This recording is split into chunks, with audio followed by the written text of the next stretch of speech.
RDC est une et indivisible. De la population et de tout le monde, c'est qu'il faut tout arrêter pour faire face à cette situation. Et que nous ferons de cette terre richement bénie un réel havre de paix, de prospérité et de progrès social.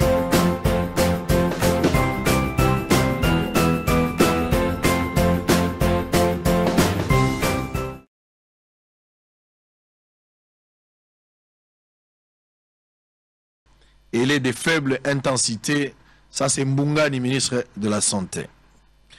Territoire de Niragongo, 3 personnes foudroyées à Kagouri. Kassongo Mwema sera inhumé en France. Oh! Pourquoi? C'est un Congolais ou c'est un Français? Je ne sais pas. Coopération RDC-Kenya, Tshisekedi se rendra bientôt à Nairobi dans le cadre d'une visite officielle. L'ancien chef de sécurité interne de Félix Tshisekedi libéré. Félix Tshisekedi exige aux mandataires une conduite basée sur la bonne gouvernance. Nord Kivu, prise en charge des déplacés en provenance de Rutshuru au centre de santé de Kanyaruchinya. Rutshuru, plusieurs localités sur l'axe Kiwanja, Ishasha, se vident de leurs habitants. Goma, la police appelle la population à la vigilance en cette période de guerre. RDC, au niveau du gouvernement, nous avons levé l'option de construire de nouvelles prisons. Rose Mutombo. Affaire Victor Wakwenda, l'ex-président de la CDP, arrêté pour avoir déclaré que le pays est mal géré. Le gouvernement promet de publier les salaires de tous les fonctionnaires et agents publics de l'État, du huissier jusqu'au chef de l'État. Pour Kinshasa, pas de discussion avec les M23 sans retrait des zones occupées. Avant-dernière information, Covid-19 en République démocratique du Congo, un nouveau rapport attendu sur la table de Félix Tshisekedi pour de nouvelles décisions. On va boucler avec cette note Tshisekedi UDPS après l'ultimatum des combattants Victor Wakwenda libéré. Allez, ndeko ebele bazara soki moto akufi ndenge na kamwe pona liwaya ndeko kasongo mwe ndenge ba okunda na poto na lingi na rassurer batutu que l'enlèvement aura lieu partout kozala ata bakundi o awa ata bakundi na France partout l'enlèvement aura lieu. Donc c'est qu'il faut comprendre bakoyi kokunda yo place yo kana kité mais ceux qui okufi na Yesu nous avons la promesse que tu reviendras à la vie. Alors ministre Modéron Timba excellence mbote na yo boye bolamu. Mbote ndeko sango, merci na boyambi na kati ya Bosolo Télévision et félicitations. Merci pour la première fois aux participé à Bosolo Télévision. To benga qui on attend to inaugurer qui télévision mais aux qui empêché en dehors ya mboka. Pour la première fois na Congo. Merci to sala Bosolo en direct. Merci to sala en Afrique du Sud. Alors d'abord en direct, ba impression na yo. Ba impression na bilelo na talio. Non pas comme journaliste, mais comme chef d'entreprise. Dans 8 ans, il y a un bureau, il y a un investissement sur place. On a félicité et on a sepeli comme on a un jeune entrepreneur congolais à Pessimisala, na jeune congolais et à sali effort qu'une entreprise de médias congolais et ça a impact d'abord na milieu national na Congo et au bimisiango libanda mboka à travers Canal Sat et Nakanisi et Zenelo Msoute na Ebisio. Maintenant, au sala effort, on incorporé au commissaire na structure où il y a des entrepreneurs qui bengi kopemeko.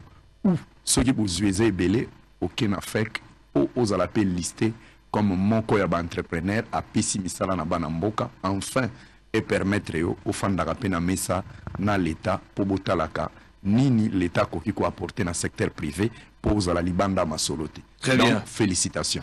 Merci beaucoup pour les orientations. Alors, tous allez en direct, TVSA Radio T, téléphone est ouvert. Vous avez des questions à poser au ministre et vous pouvez réagir à travers WhatsApp. Place vous en abisso na lingara soke monsieur Mbandi, bato bazol en abisso na Facebook, bato bazol en abisso na YouTube, bato bazol en abisso wa omelanga kaka loba sango nga na Pweto. Nazolanda yo nazana Lubumbashi, sango biso zana Kasumbalé, sa tozana Zambi, tozana Manono, ça nous fait du bien, tozana Kikwiti, tozana Tchela.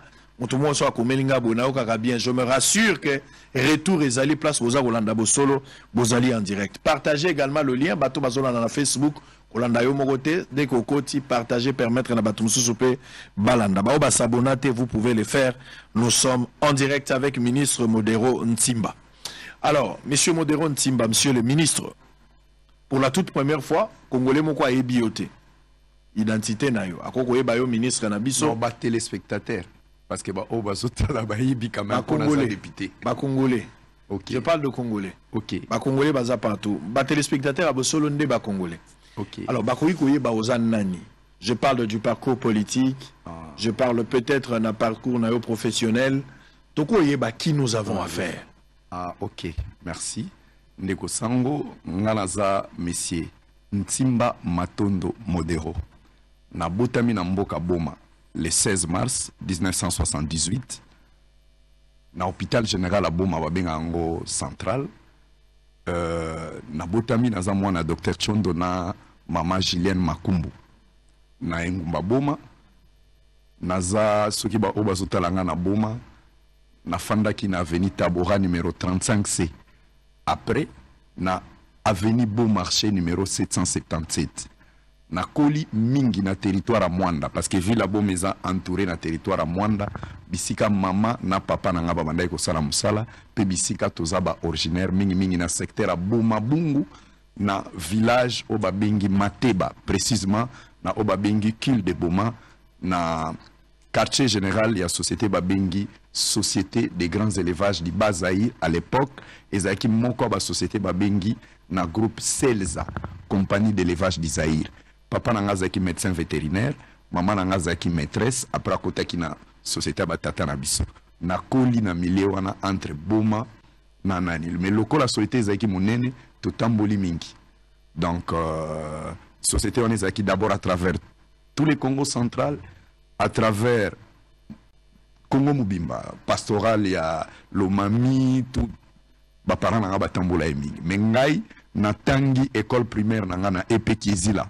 Na Boma na kotangelo lokola batu bazolo ba mingi directrice na biso komone zaki mama Vangu Makuta bana nyonso Boma baebi na tangi humanité nanga d'abord secondaire na colonie scolaire de Boma première ti deuxième année secondaire cycle d'orientation na silisikuna tango babenga tango préfet Lutete na préfet Mazarin simana kendagi na obabengi ITP Nzadi EPOM Institut technique et professionnel de Nzadi. Kuna nazwaki diplôme ya électricité générale. Na baninga nanga baoto tangi bazoeba. Tango na silisi wana na ISTA. Pour naza technicien ingénieur. Na ISTA na sali. D'abord on est passé par université du Bazaïr à l'époque. Pour na sala polytechnique. Crise ya ba professeur. Et simbité na inikin.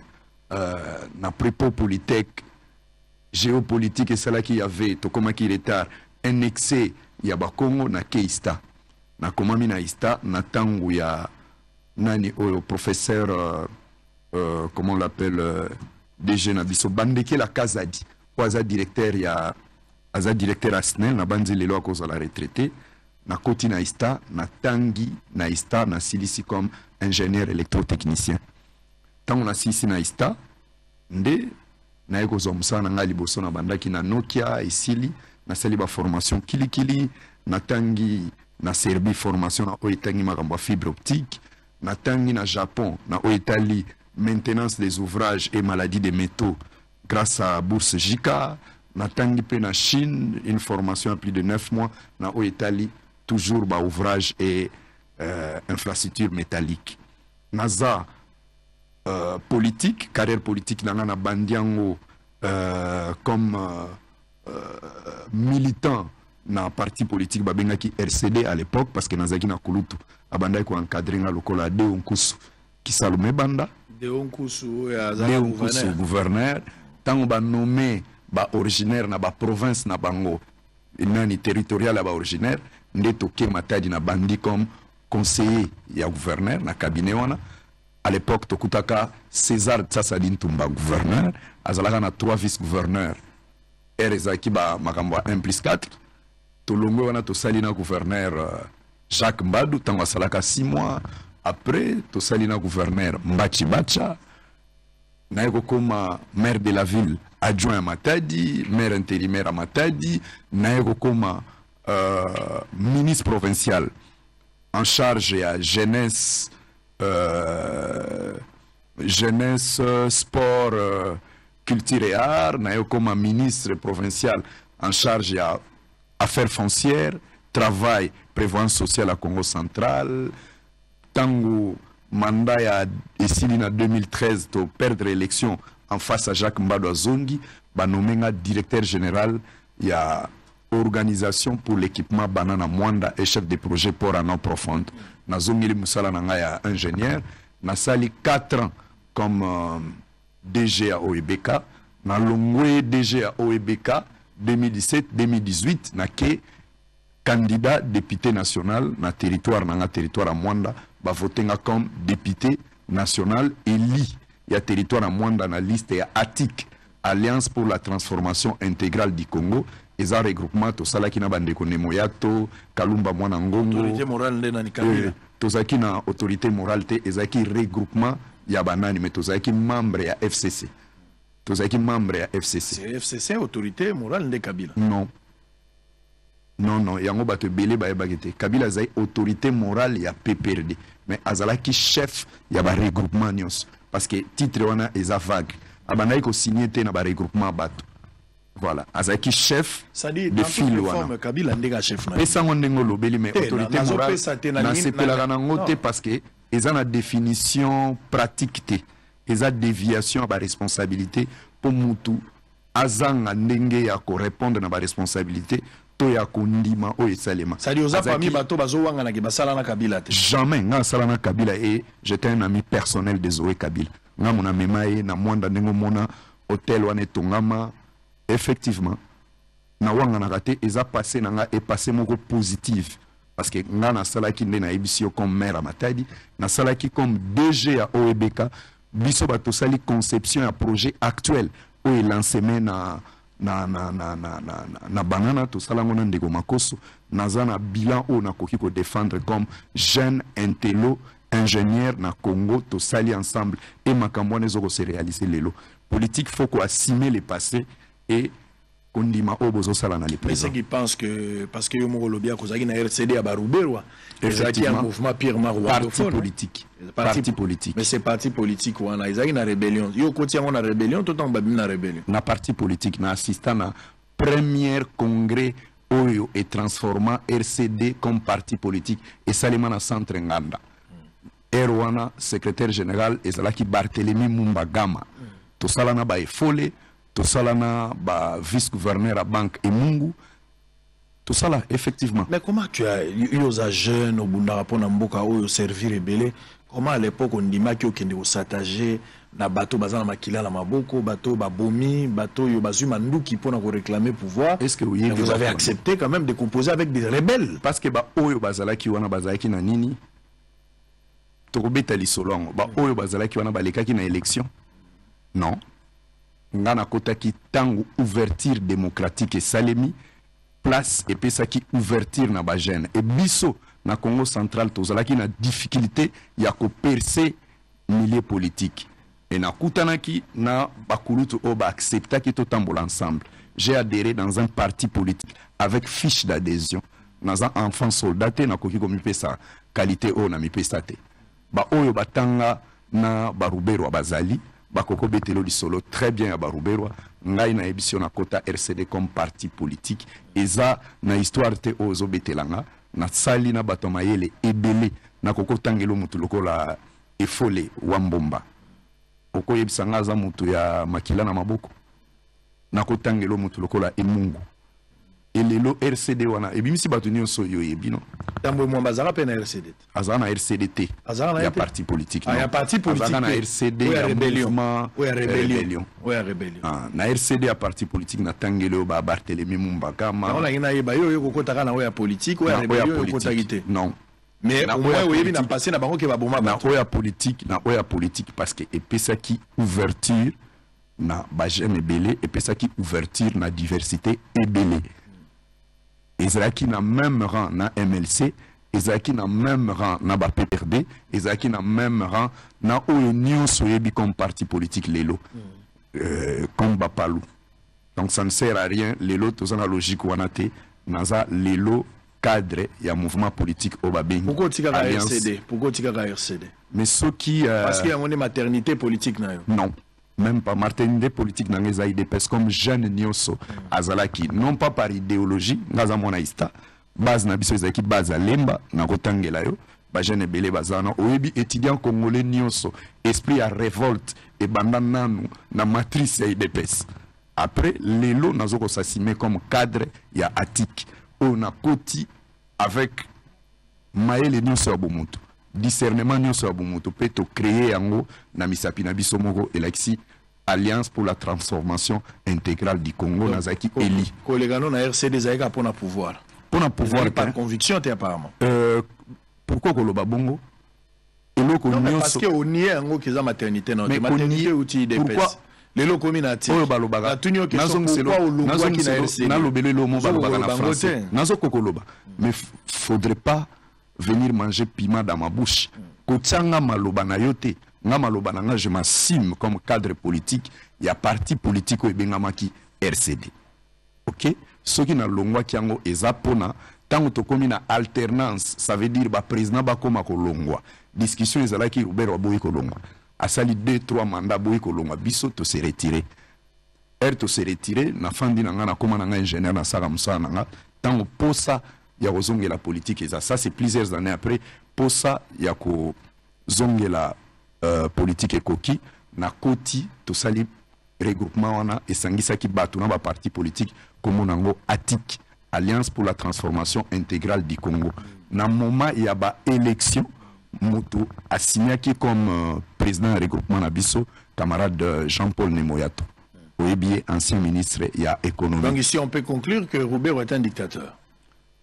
Na gestion en parti politique na na bandi sokotali le nombre d'années yo mutoko pesa ngokombo. Naza sou en internet et to kabona na ndenga malamu na ko juger nani na été.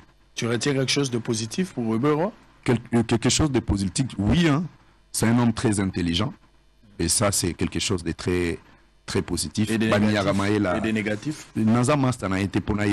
Parce que vie privée, très bien.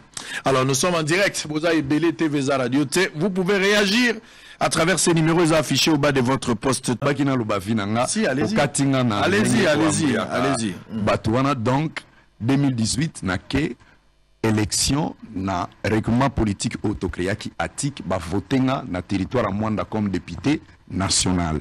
Na yé na assemblée nationale ba votenga comme vice-président et président intérimaire ya commission travaux publics donc babengango commission aménagement du territoire et travaux publics transport et nouvelles technologies. Fonction à soukana simaki na assemblée nationale ya ngona et tango to sali union sacrée na adhéré na union sacrée et l'élo dans un nommé par le chef de l'État c'est proposition à premier ministre 12 avril 2021 comme ministre national à tourisme. Je suis marié, père de famille à madame Léa Banguka Oebi famille nanga et père de 4 enfants. Donc je vous arwandete et bani nini natangelio ngai nalandi na télévision na yo mutumoko soki ba lobby que bato yopo asalana ou bien azalaki na RCD akomi Rwanda liste ko za mulai parce que nga natangeli yo ndenge ni na botami lelo soke na mushetu natangeli yo c'est facile hein? Nga na yebi mama X na yebi soko ke obeti kombo na nga ebimiselo identité na nga nyonso na ista soke na ite penza de obimisela yo oke na EP kizile obimiselo oke na ibeme obimiselo oke na fiche l'enregistrement na commune ya Kabondo na Boma okokuta et lelo na kobenga leki na nga za bourgmestre na Boma lelo oncle na nga azala awa sénateur biso to na kan moni kamba benga campings c'est mon grand oncle moni premier gouverneur à banque centrale Ndele c'est un oncle à ma mère Albert Ndele muto lobela ki a kotanga mutu moko famille na bango a participé na politique en 1960 de longoli frontière kuno memiango na Boma. Malamo lobake naza kutume mangole ke lobake naza Rwanda et dede kan timba matondo netinga Kinshasa oyo place to na kin na kopesa adresse na biso. Première adresse eza avenue Mongala numéro 48. Bibi oza ba Rwanda boko taka na infiltration bo changer ba combo. Oyebi ke na minute ozo la porte parole M23 bana ngaba. Non, azape na combo ba Congo. Ngoma eza combo ba Congo te, ngoma eza pe mbunda na Swahili. Na yebi ngoma, na yebi même na Afrique du Sud. Comme manga na discussion makambo etalinga te, soko lingo yeba nga. Oza Rwandais vrai ou faux? Soko lingo faux. Soko lingo yeba nga bien mema caméra na yo kende na avenue Mopulu numéro 35 bis na commune ngaba okuta mama leki na nga zawana na mama na nga komona Melanie ngoma oko kende allez sango talanga mema na direction générale ya DGDA kende ko tuna mama ngoma zawana na baningani nyonso donc politique yango to tala bino bo fandika boye ekomi o lusakwe na zo Rwanda ba Congo bo komisi bango ba Rwanda ntimba komi Rwanda non yango te combat to nango lelo combat lelo to nango eza ko diviser ba congolais te mais eza ko mobiliser ba congolais. Allez, on va parler aux en direct na Sudou Bangui bozolanda biso TVza radio te, on va parler un peu de tout. Bato bele ba raté tourisme eza nini tant to lobela mamba tourisme bato mso quand ça tourisme eza kaka to bimi toke olia bambisi ou soit toke na zoo otala banyama soit toke na jardin botanique. Lelo to lingi ba congolais ba bazolanda biso ba comprendre. Tant que tu tourisme na Congo, idée zanine, tout ça la légion nanine. Mais quand nous expliquer congolais moko. Tourisme est un ministère au Ekambami na Mubeko Mubimba. 018 il y a 2018. Namukolo lelo oyo ezoko encadré secteur au Italie voyage, hôtellerie, restauration, encadrement. Il y a beauté congolaise dans l'organisation Babengi Miss congolaise, promotion, il y a art culinaire congolaise, promotion, il y a culture congolaise à travers le pays et à travers le monde. Bref, Italie ou Italie, visibilité ya mboka Congo, nan kitanango nyos. Yangwana nde ministère à tourisme. Donc, na mukuse nyoso, magambo Italie kolala, ko voyager à batu, ko lia ya batu, na ça la promotion ya culture na image ya mboka Congo.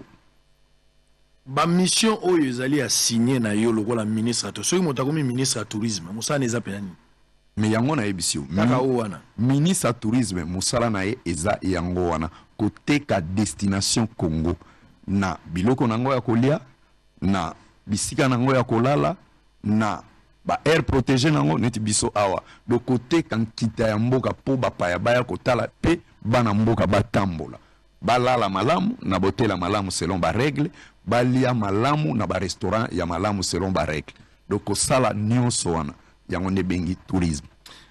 Au comme ministre depuis 2021 le 12 avril tout le bela état des lieux ba congolais bayeba nini okuta na tourisme ya Congo na état des lieux. Sur base de ça, par rapport à diagnostic que vous posé, qu'est-ce que vous avez fait jusqu'à présent? Eu égard à diagnostic que vous posé. Natika liota, pour biso nengo kutaki tourisme na biso, ezaki na niveau nini, betela biso malade nyonso yokuti, ba kisi nini yo bandi ko pesa, oyo ko pesa espoir na bato. Nangana lobana ki Congo matondo mingi, ndena bi, j'espère na lingala pe baloba bongo. Tourisme à Congo, tant on a koutiango, effectivement, tout koutiango, bien sûr, nan to bimi makasité, n'a pas si mingi. N'a pas si na cadre ya considération nango, y a ba moyen d'abord. Sur le plan budgétaire, dotation nango, donc rubrique budgétaire nango, ils ont les cas 2%. Ils en ont le quoi liboso, y a pas si nango. De deux, ils appellent bisika touché tourisme. Na préséance dans le gouvernement, ça veut dire considération nango, ils ont là qui vraiment pas si mis.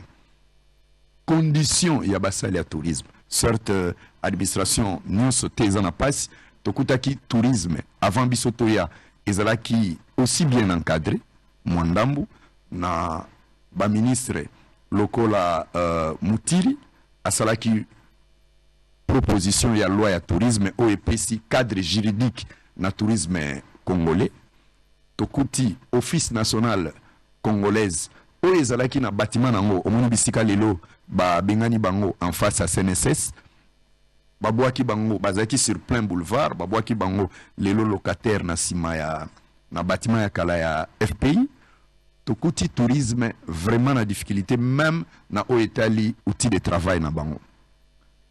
To sali état de lié na biso, to sali saki o to bengi sous forme ya semaine congolaise à tourisme, to sala kiango na Lualaba. To bengi saki ba expert congolais na ba expert internationaux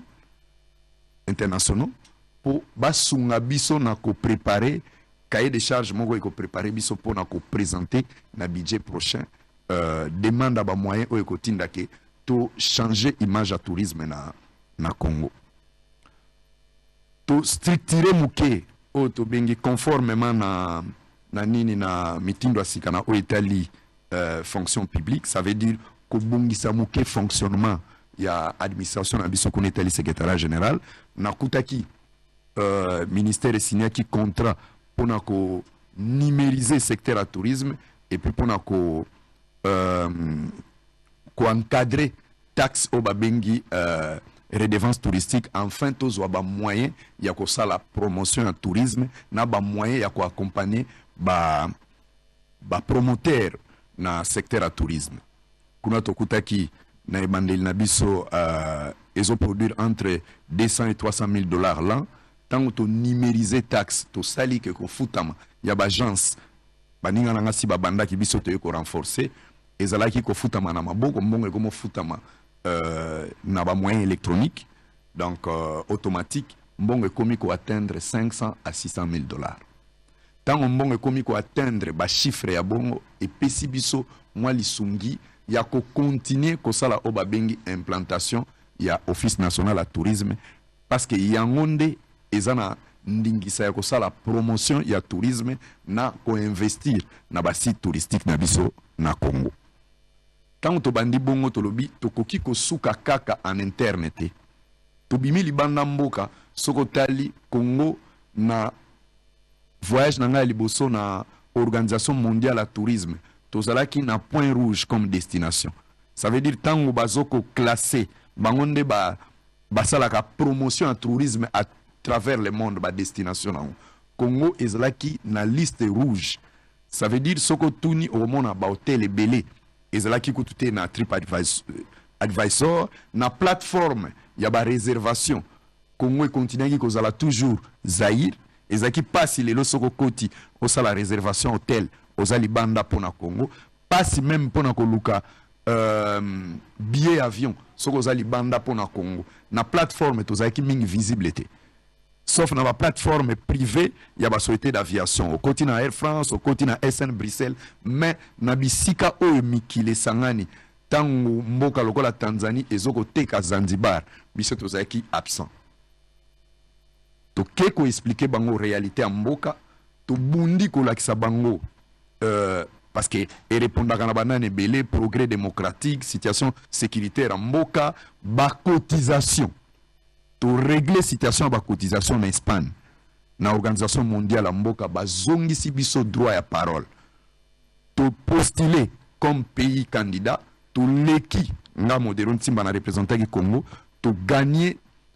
deuxième vice-présidence ya organisation mondiale tourisme section Afrique après Côte d'Ivoire Kenya et Bisso to zongisi destination Congo wana année 2000 tant qu'à to côté gouvernement et sali que na ba plateforme ebele ba zongisi biso ba zongisi ba destination Italie au parc à Virunga au Italie soko beti balakisio nini comment on appelle ça Ntsele site touristique en Ntsele ou nini oyo awa na Congo central nini Lukaya na chita Lukaya zongo ou na Lubumbashi ba zongisi ba site touristique nyonso ba zongisi kaus biega do lelo okoki kokota na ba système ba plateforme nyonso pe ko sala réservation pour une destination et to zongisi crédibilité pour ba tour opérateur ndenge zalaka na kala lokola Zaïre Tour lokola ndenge zalaka bangezayo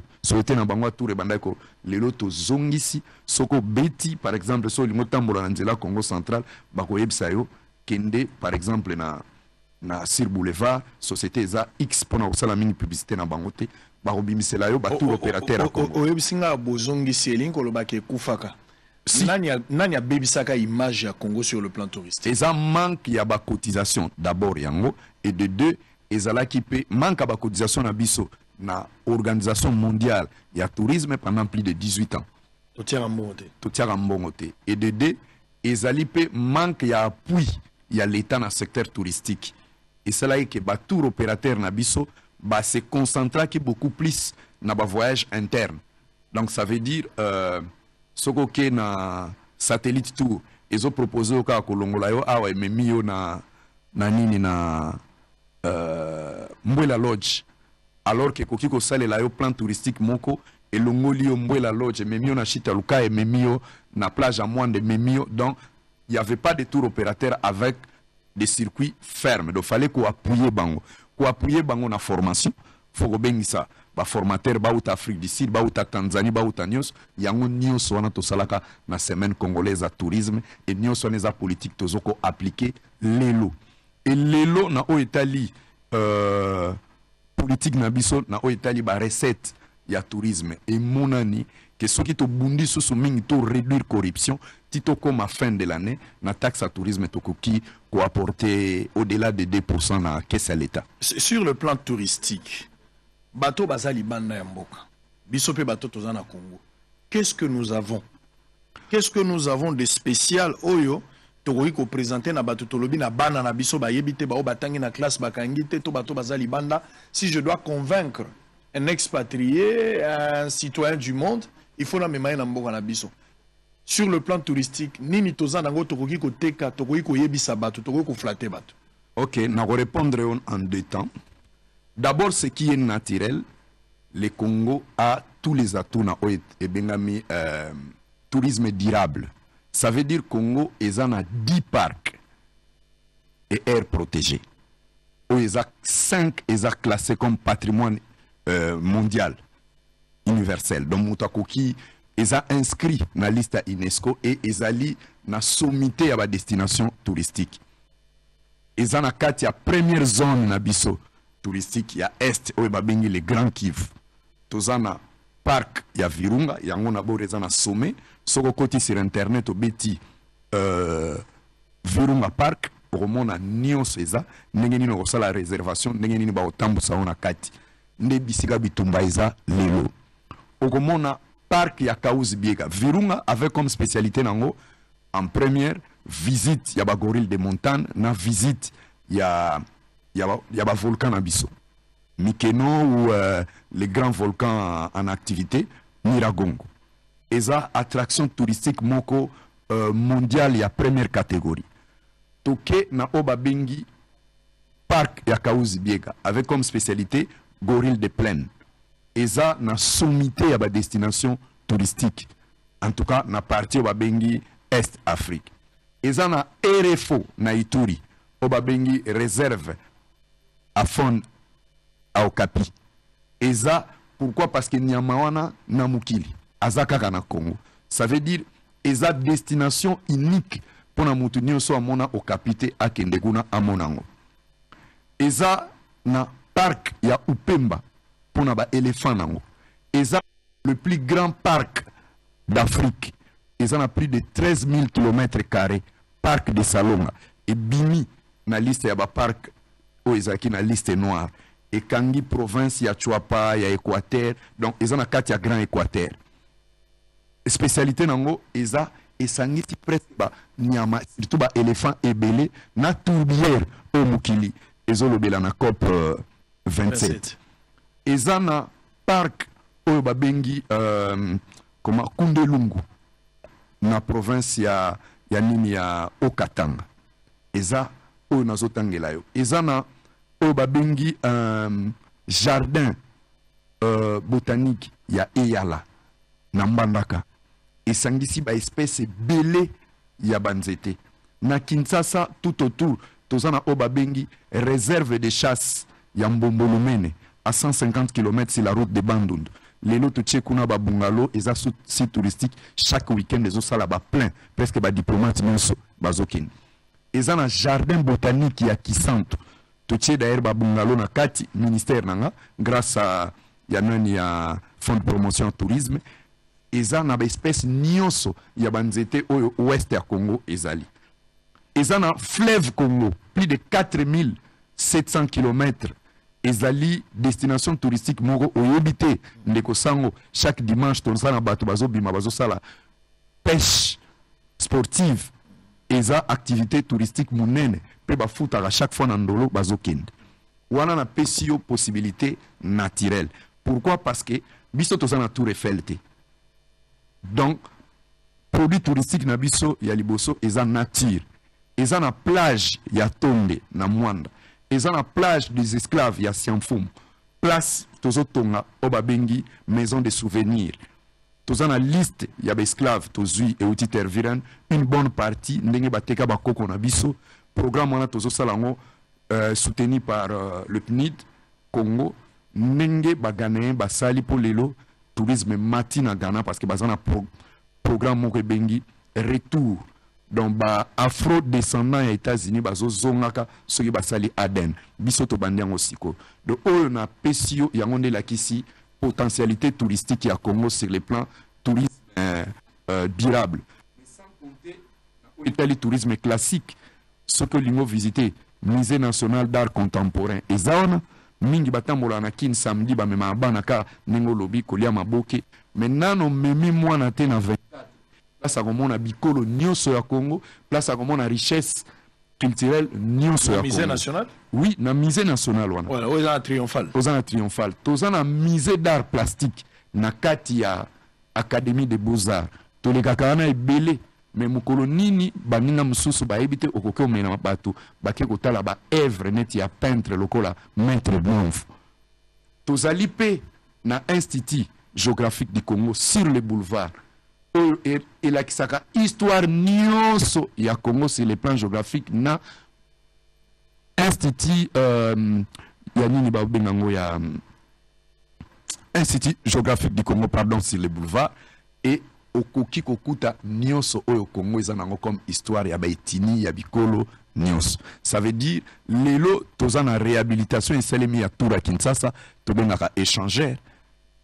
Est-ce que bato bayebi ki ezalaka ouvert okoki komema bana échangeur alimité na se bisika tokundi Lumumba ezana galerie mubimba ezoko lakisa histoire à Congo eza musala ONT ezosala po basala ngo eza ouvert po basala ngo ministère ya tourisme na sombi 10 bis bakopesa bino ba image bokomona ngo babiso ane utomema bato na mbwela etambosaka bato po ba école soki boke bo souscrire bokoki kotambosa bato na Kinshasa ebandi kolakisa bino gare centrale maquette eza wana bato bakufa 6000 train eza wana ya premier train na biso etambola donc ezali pe guna biso ya bakongole ya koluka koyeba histoire mboka eza mingi muke metozola musango malem o na lobela o parka maiko bosani na bosani te metango na lobelo eza 11 na rapidité ko tanga na yebi yango eza musala nanga ya tous les jours na yebisio ke na tourisme durable toza d'abord na oba bengi réserve o eza na ba parcs nationaux ba jardins et ils ont classifié selon catégorie, mais 5 OMN na Tangelio pourquoi ils ont destination mondiale parce que ils ont classé patrimoine mondial de l'UNESCO. Alors, pourquoi au Koloba mais ils ont banamingité tourisme est un secteur où est bénéficiaire car ce qui va secteur nyon soya vie et sali ni sa tourisme a aussi la PIB nango et pour batoba visitant PIB nango est cause à la numérique et cause à la sirba panneau et cause à la sirnios.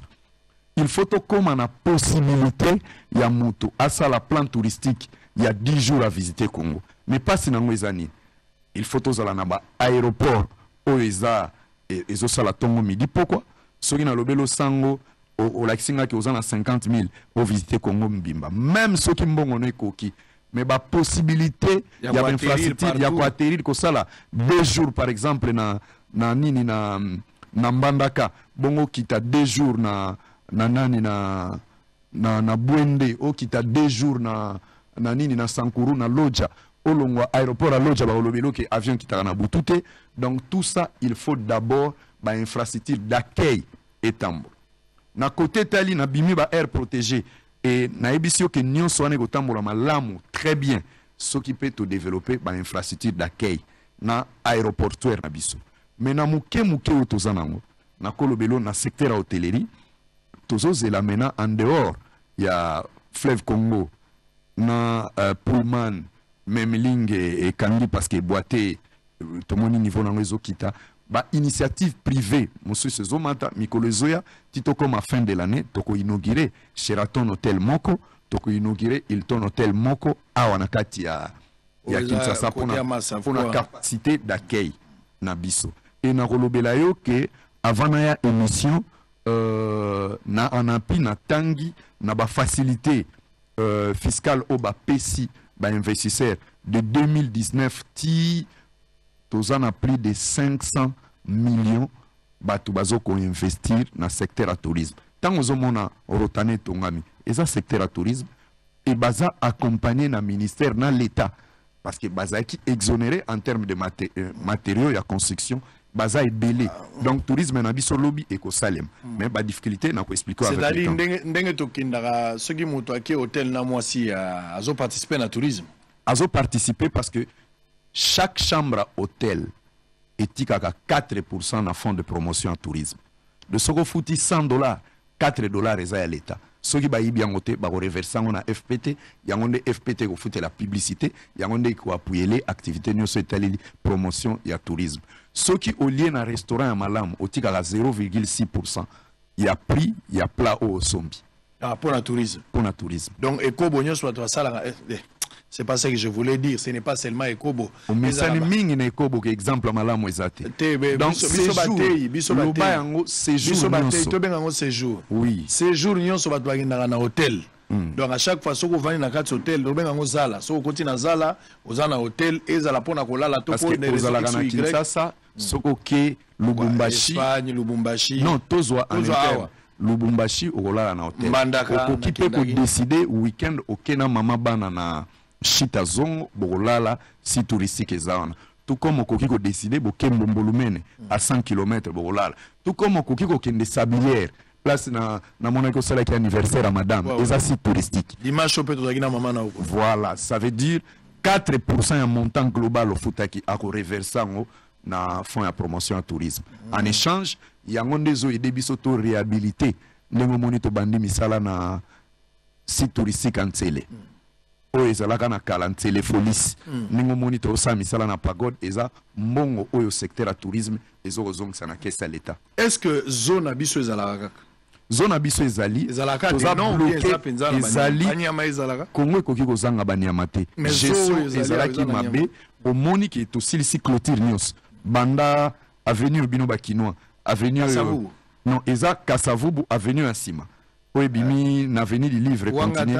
wangata nyonso eza clôturé na liboso ba occupants illégaux ba saisir justice mpona kobloke batravaux et ba bloquer biso batravaux toza en procès po baya ko casser ba occupants nyonso ya liboso enfin tope sa visibilité parce que na minute oyo toza na ba lion toza na ba antilope toza na ba ngando toza na ba bifle eza disponible mpona kozonga na kati ya zo ya Kinshasa en attendant na kolobelo ba antilope ba pesa biso yango na ONG moko baza disponible na nini na parc Vallée de l'Antsele soki tokomika après tokozwa eza pe site touristique ba bifle to nango na nzela mwanda ba lion neti ndeko na biso Budimbu Didier asali biso don ya des jeunes lions ba pesa ki ya bia kopesa ngo kuna toza na groupe Ledia bazwakango ba ONG ou ba privé mosusu na Afrique du Sud to na Zimbabwe ba Koko Kabelo yo sali yango don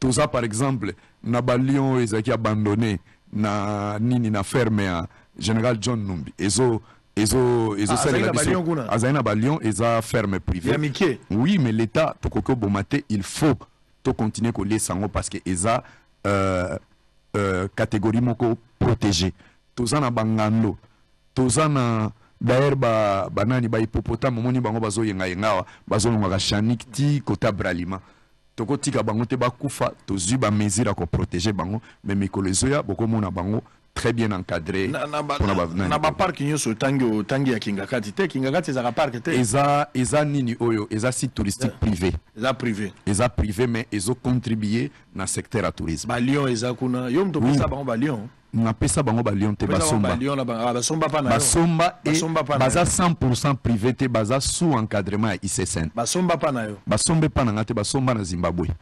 Ah, ba Lyon ezaka na Kingakati basomba na Zimbabwe. Nga na koteka Lyon ndeni na ministre environnement te. Donc ba Lyon nyonso, ba nyama nyonso ezaka na Kingakati uta Zimbabwe. Uta Zimbabwe te muso uta Brésil, ba informaka commission moko ezana ministère ya environnement o epesaka autorisation ya importation to exportation ya banyama. Donc ezana nyama moko te bazu ya Congo ba koti yango pa na bango. En tout cas, ce qui ba koti ça c'est que ba informa ICSN parce que na ba espèce ya banyama oyo bato ba visitaka eza très surveillé na ba norme et puis na ba ONG et puis na biso moko na institut congolais ya conservation ya nature et toutefois ce que za kunezaka na Congo ba bazo visitango ba congolais et revenir toujours na gouvernement congolais peu importe le temps parce que dire ya ko bomba nyama en captivité eza limité à un moment faut zongis eza ndenge moko na o to bengi nini comment to benga ngo sanctuaire ya babonobo na commune Monga Fula aussi au visitant si na connais déjà babomba babonobo ebele baza kuna mbongo soki baswani parce que baliaka parce que baswani ya bango mais mundele mutazo gérer mundele te ba congolais koko samate mais c'est Victor Minezi abotami na Congo mindele wana mona baloba lingala très bien abotami na maman congolaise papa italien donc a mundele te abalande mwasi belge a sali plus de 60 ans na Congo bana na bango babotamia bana mboka msute ka Congo. L'état mutapesa bango l'état mutapesa bango espace parce que oyo wana ezalaka lieu de transit ya babonobo avant bazongisa bango na Zamba. Soko lingo mona babonobo très bien na milieu naturel na bango faut kende na province ya Mai Ndombe okutani na gouverneur Ritabola aromemayo na nini na Zamba oyo eza komona bonobo na état naturel parce que kuna baza en semi-liberté.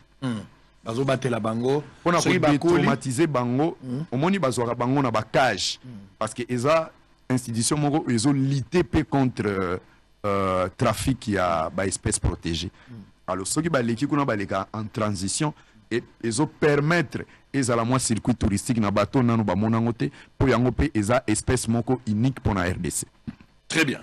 Alors vous allez en direct, vous allez en Abisso TV, za radio T, numéro ya téléphone est opérationnel, place Boza, na Norubangi, na Sidobangi, quand même la Nyosomi Balé, l'organisation la touche. Moi-même j'ai eu pas mal de programmes, à Otozana Indaba. Indaba et la Kissi foire touristique, où ils ont permettre Namboka Nyoso et à présenter produits nango culinaires, produits nango touristique, même Ningeyo lo ba makambu na yo. Bamboka musuba saka publicité ki ndumba na bango. Oyebi yango tango bakenda na mboka moko azi. Bato ba okende mais biso to préféré to sala ya tourisme durable, ça veut dire oyo congolais ezoko apporter na humanité pour bazamba na biso, banyama na biso, pe bato na biso. Parce que produit liboso à tourisme eza bumutu na biso. On a trouvé quand même, regardez ces images, je me rappelle, où il y a une autre touche assez particulière. Effectivement. Tout le monde a quand même innovation depuis au côté parce que tourisme en Penza et Lalaki. Ngamo na Zalaki en Indaba, en Afrique du Sud, tout en Durban. Pour la toute première fois, stand à Boye, Batubazaki représenté et Belé Batubele Bazo Kamatan Ozo expliqué Bango. Dites-nous un peu, c'était dans quelles circonstances et Loko et Salami, quel était l'objectif poursuivi derrière cette activité? Activité Oyo, ESA, activité à Organisation mondiale à tourisme section Afrique.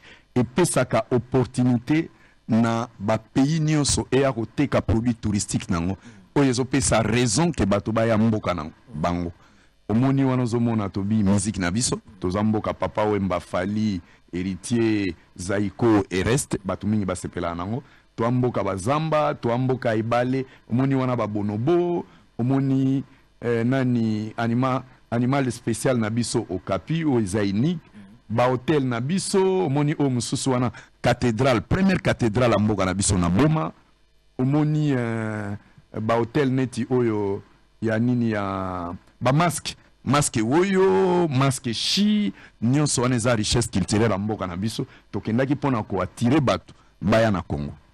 Ça c'est très bien. Et yango et pour ça qui to évoqué na yo pourquoi bitumba? Alors on va parler de ça. Nous sommes en direct. Vous avez Béléwala, vous allez en Afrique du Sud, vous allez pays une fois. Tout le monde est quand même en Gouma depuis Oyessa. Je dois quand même vous dire félicitations parce que au-delà de ce qu'on a vu, ça c'est Indaba, tout ça la Libanda, aux hommes on a Kobina Nyon. Oui, aux hommes l'image monsieur sur Espagne, faut que ça monte en bateau bas Sutuka, folklore à Congo Zobeta. Voilà. Donc on va aussi voir dans cette activité où il y a Espagne, Isaki Mounene.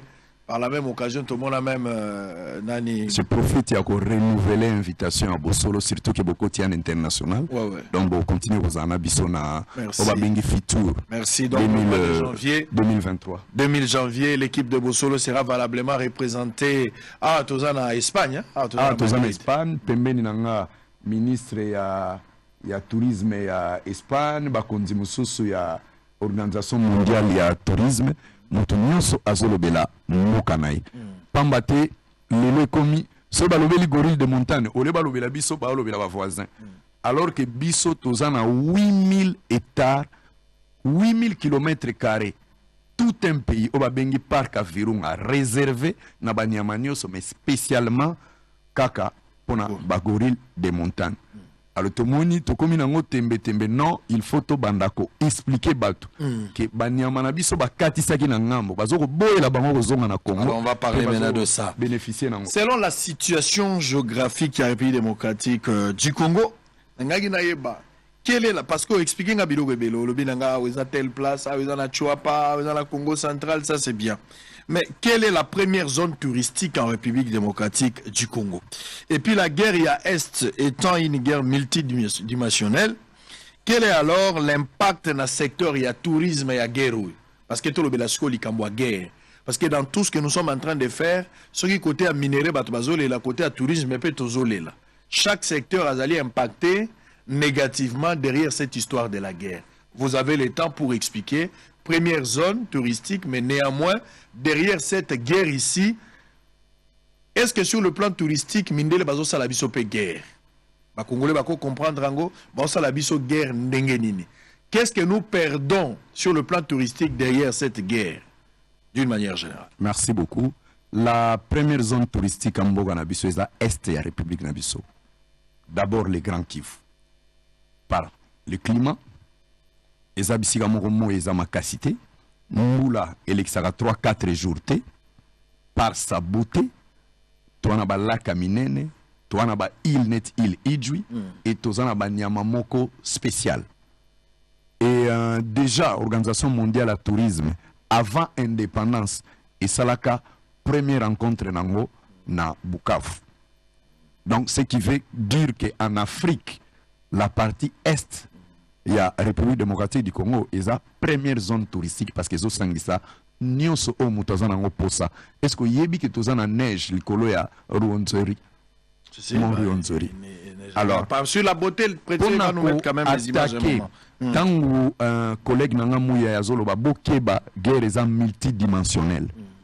Et loko liboso et bebi saka destination mboka ezalaka d'abord lukuta ya bayi mboka.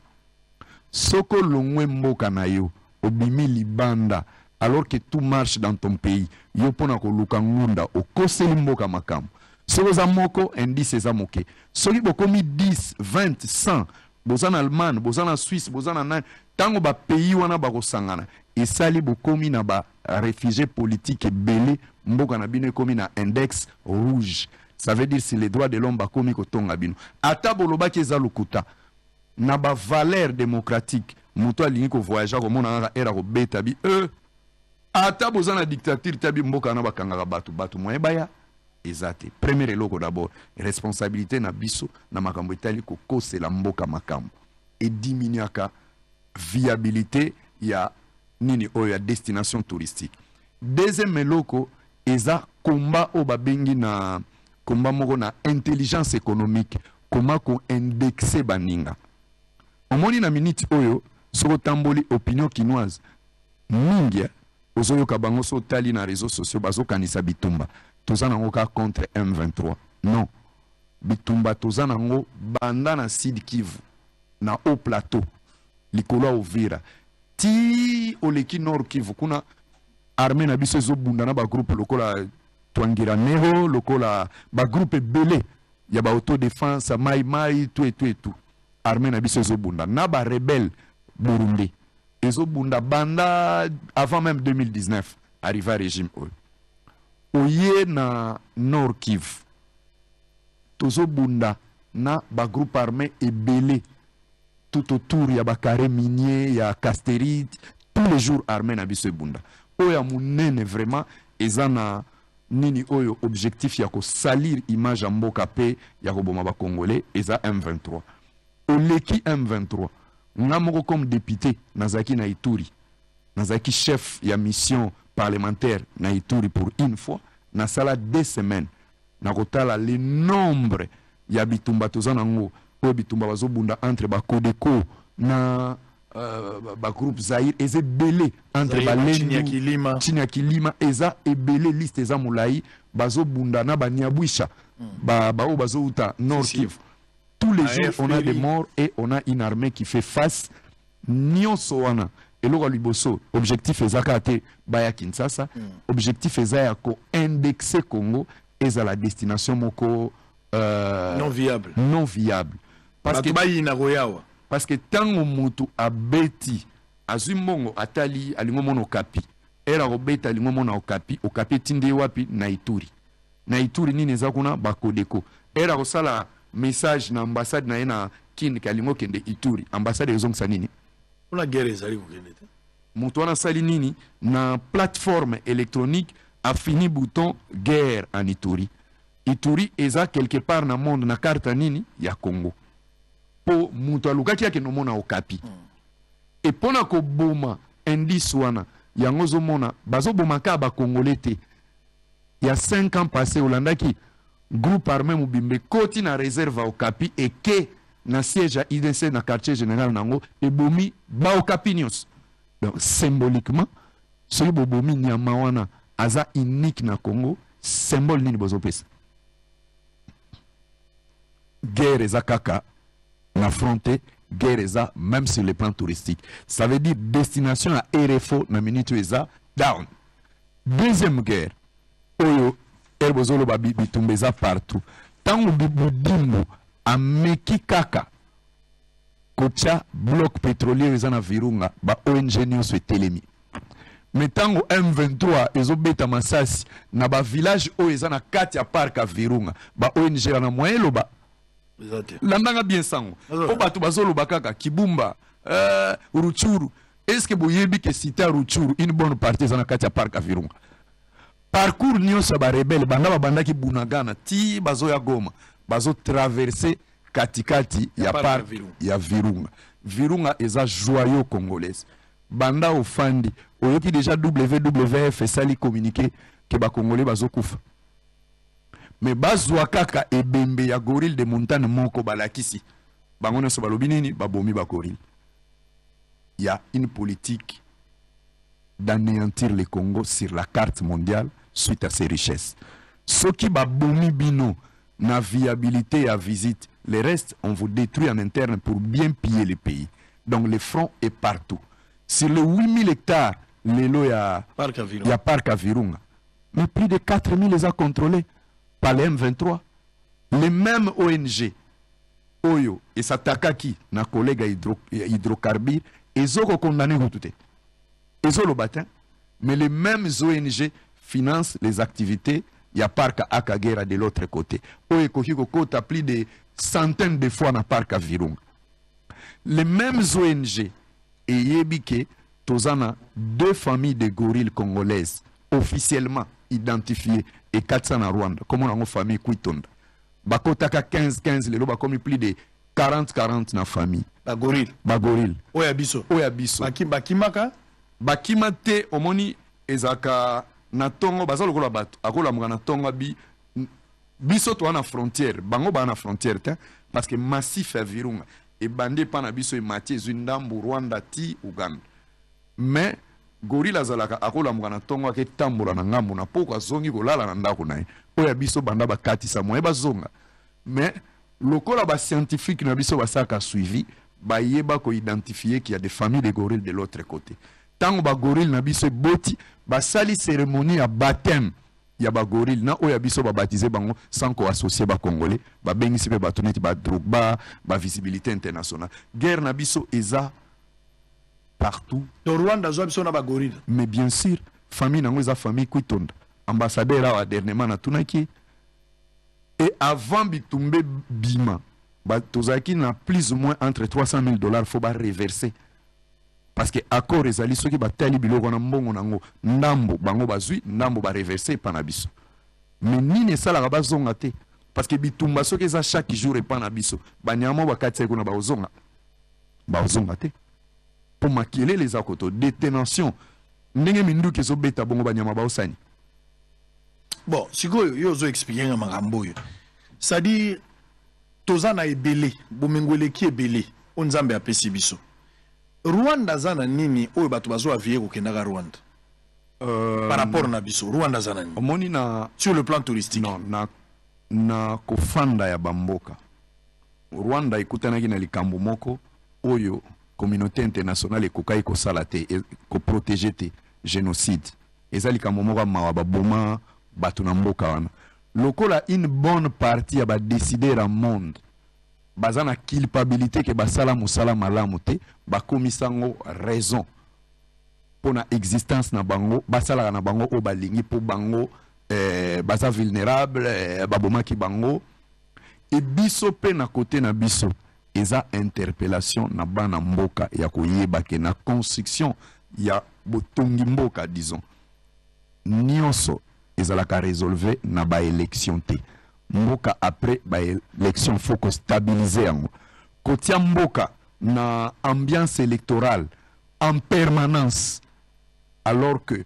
mboka ya dimension pe ya richesse lokola biso objectif ya liboso eza ndenge président de la République alobi faire monter en puissance son armée pour ko permettre ko surveiller ba limite ya mboka pe ko défendre mboka en cas ya makambo distraction et l'équipe biso mingi awa na Kinshasa surtout na classe politique tokanisi ke soki tosali élection et résoudre makambo nyonso non élection ezali processus moko démocratique ya malamu oyo epesaka légitimité na bakonzi po ba agir na kombo peuple mais après esengaka kotonga mboka na ba base solide ça veut dire ko réformer ba service à sécurité nango et ko battre la mboka très bien et ko diminuer ba traître en interne lelo pona ko luka bokonzi mingi bakomi soka bimi na mboka abimi expert ya koteka faiblesse ya mboka po azwa moyen électoral yako non pas ya kobongisa mboka mais ya ko se soumettre encore na esclavagisme ya o Italie mais c'est ça que je dis le Rwanda présente quoi au monde ce qui fait que lelo même ba Qatar ba Paris Saint-Germain voilà ba Arsenal ba tubaza la sima Rwanda zo présenter na lobelio na lobele loko moko biso tant tozotala nkita na biso tozobosa na nkita liboso eza mutu omonaki après alternance na biso na place batike la mokonzi tant ya ko consolider ba acquis oyo mokonzi sika atika ki tozwaki combien de mois pour na offense sa gouvernement bokanisi ba acte wana eza ba acte patriotique plus de 8 mois tant 8 mois wana vide wana eza muto yo fo akamba mboka bo traumatiser bo déranger bo sali bo alors que tant au président Komaka ayaka na nion sauté vous nous remplacez par l'armée vous nous remplacez par la police vous nous remplacez par les services de sécurité et ces mêmes services est au service et du pouvoir et de l'opposition parce que c'est lui qui est opposant d'aujourd'hui c'est un dirigeant de demain mais nini to monaki les attaques inutiles en interne donc bitumba lelo ezanano interpellation à biso ba congolais na kolinga mboka pe ba dirigeant pe na ko consolider acquis démocratique Rwanda na ebité basala nini na zana politique na bangote mais je pense qu'aujourd'hui il se considère comme la sous-traitance du système international so aucun système des Nations Unies ligambo kamwa biso na yo atosali constant que na Kinshasa la plupart ya ba agence des Nations Unies ba joindre nango Rwandais fallait tozwa makambo po bayeba bango est-ce que mboka spécial pour na bango ezaka Congo eza makambo collègue ya affaires étrangères aux États mais je pense que guerre lelo eza guerre moko imbécile sokotali na ba garantie nyonso président Tshisekedi a pesaki na gouvernement rwandais na ba gouvernement ya pembeni pona ko vivre ensemble na kondima même ko kabola ba avantage mosusu na o etali ba plus-value ya transformation ba matière première na biso fala ke pesa garantie na bitumba mais le koso na bango eza au-delà ya ba norme ya relation internationale tokoki ko pekisa mutu amabe azala mabete mais tokoki ko pekisa mutu amabe a continuer ko sala mobulu et pas na biso. J'aurais même appris que pour arriver par exemple na ba virunga wana une partie parce que une fois j'avais des amis à l'étranger bazaki au sala nyonso po baya awa baninga balingi baya awa mais po baya kotala ba gorille de montagne bazo son batike na Rwanda mutazo tekela bango azolekisa bango a partir à parc à Virunga. Oyo wana appris ça. Oyo wana esalema kitango aéroport na biso ya Goma ezaki non na possibilité ko yamba ba vol internationaux te. Lelo mutako utapoto via Ethiopia na kokita na Goma et a la réservation na ICSN Goma à travers Virunga Foundation et a okendo visiter Bagorel na biso sans problème. Mais mbongo nyoso ekotaka na Rwanda zongisi yango te. Mbongo wana dernièrement na tindaki mission et tous zana masolo na bango baza obligé ozongisa parce que trace na mo quantifier aussi bien sûr que oui parce que ezana mécanisme moko international na o etali makambo ya tourisme et que présence à Bagoril wana il faut pas continuer au foot eza quantifier tous en structure mubimbela ndela. Mais combien? Naïbsa qui au dernièrement ils acquis $317 000 et na mokolo lelo tozo zela parce que na ligne ko évoquant parce que c'est parmi les raisons et ça la katolongola DG akala ICSN parce que mbongo ne banda ko na kesa l'état. Donc déjà banda rolia. En tout cas na ba représentant na bango oui yango to sanctionnaka. Très bien, on va parler de la guerre deuxième partie. Boza et Belé, la guerre il y a M23.